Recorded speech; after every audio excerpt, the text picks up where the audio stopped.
But a great opening couple of weeks it was, and as we roll on, the stakes get higher. We have lost Russia, but we still have 4 goes into 3 goes into 2. This is it. In the remainder, and then we'll start with the outside contender, the opening game of the weekend, the Saturday game. Yeah. Portugal hosting the Netherlands at Estadio Nacional Jamor in Lisbon. That's a 2 p.m. kickoff local time and GMT on the Saturday. Yes. And unfortunately, just more tremendous scheduling clashing with Scotland France.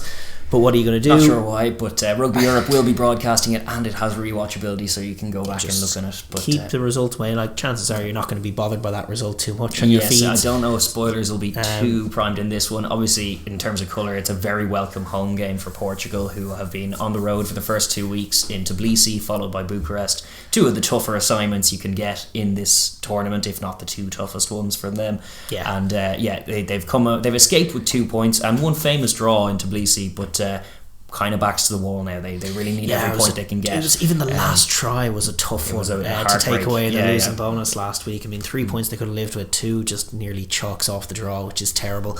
But they are back. Here we are, home game against the weakest team in the competition, against whom I think they managed 60 last year. They did. And Georgia just managed 70 the previous week. Yes, they'll be optimistic that they can do something similar, even if it as it is forecast, it might be a bit wet. It might not be the Lisbon sunshine we're expecting. That's correct. But Atlantic rain rolling in to scupper their points difference. Yeah, well, we've had storms all rolling in up the Atlantic all week long, so maybe if that carries on, it might be a wet weather game. But even in that capacity, I think they will be backing their skills to grab enough tries to secure a losing bonus point or a winning bonus point, if nothing else, because that is kind of the key thing in the race for the World Cup. Yeah, we did get some positive news from Portugal as well, as that the floating messiah Daniel Arcade of Argentina is actually joining the squad and is going to be travelling to Portugal over the next few weeks. Some positive juju. Yeah, so I think he's working for World Rugby technically, so his job is kind of just to report with, help out, and then kind of report back with what's needed from a bunch of tier 2 teams, which is a great role for him, to be honest. He's just a great coach coming into these sides and just sprinkling wisdom and good juju. I like it. Graham Henry does something similar as well. That's right. Pop in and out of squads and help them out. He was over with Canada a bit,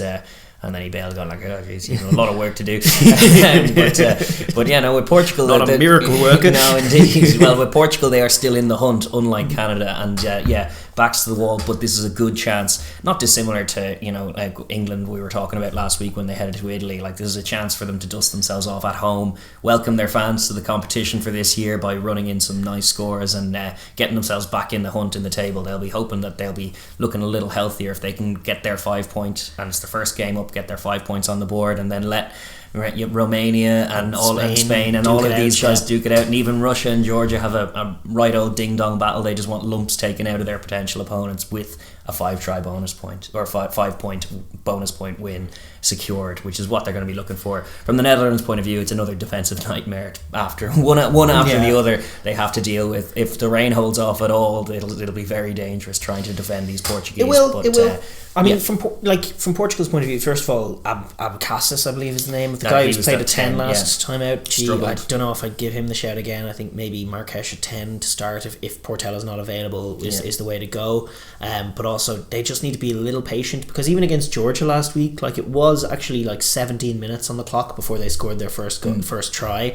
And so they do tend to start games pretty competently, the Dutch, and then they have, like, it's a different speed and intensity to what they can deal with. And usually by half time, like one of the Georgian tries, it came off a line break, and then they just popped it left for a 1-out runner, and he ran past 3 retreating Dutch players who were trying to get back on side, and the runner just ran past all 3 of them in an offside position and ran in, and that was the kind of pictures that they were painting. So it's just a question of being patient. Well, being patient and being smart enough to spot it. They're going to try and keep the tempo high. Be that with Marques at 9 or another young 9 and Marques at 10, either or. But they're just going to, like, quick taps galore. Let's attack from everywhere. Try and, like, let the 10 be a conduit. Maybe if you go with Abacassis again, he gets more minutes and it's a less intense thing. Work Appleton in at first receiver and get his left-handed get the balls. 2 Pintos involved, get Marta on the ball.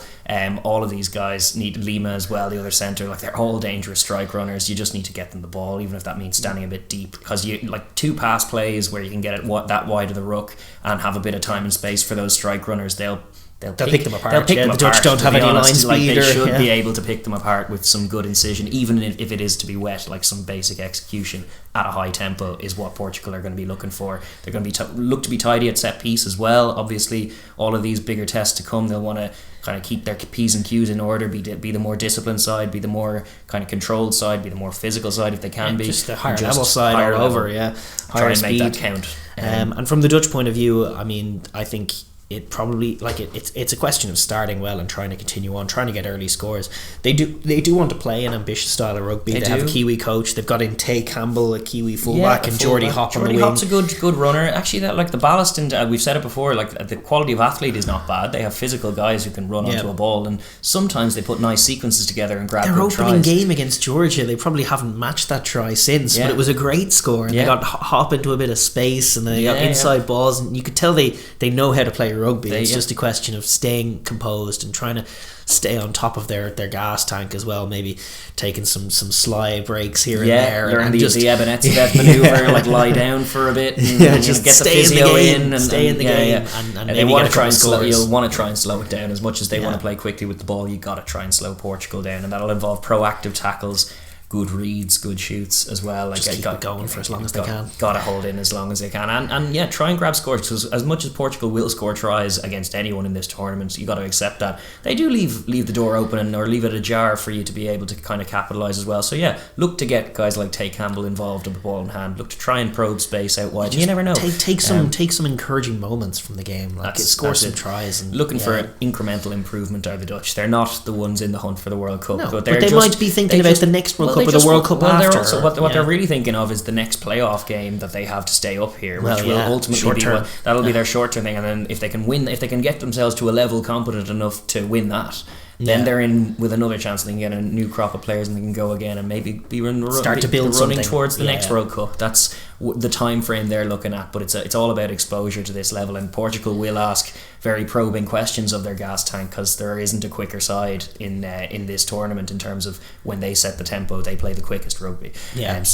Gotta be alive to that. It's a tough task for the Netherlands on the defence for sure. No question. And are we thinking Portugal by another similar score, 50s, 60s? Yeah, we're thinking Portugal by quite a lot. If it rains a bit, then 40s or 50s, but if it doesn't, probably 60s or 70s. They just depending on how hungry and alive and sharp Portugal are. Pretty much. It ball is in Portugal's court, and I think with their first home game and with the sting of last week still on them, I expect Portugal to score a lot of pretty tries, and some ugly tries, but lots of pretty tries. And hopefully the Dutch to grab a try. Absolutely.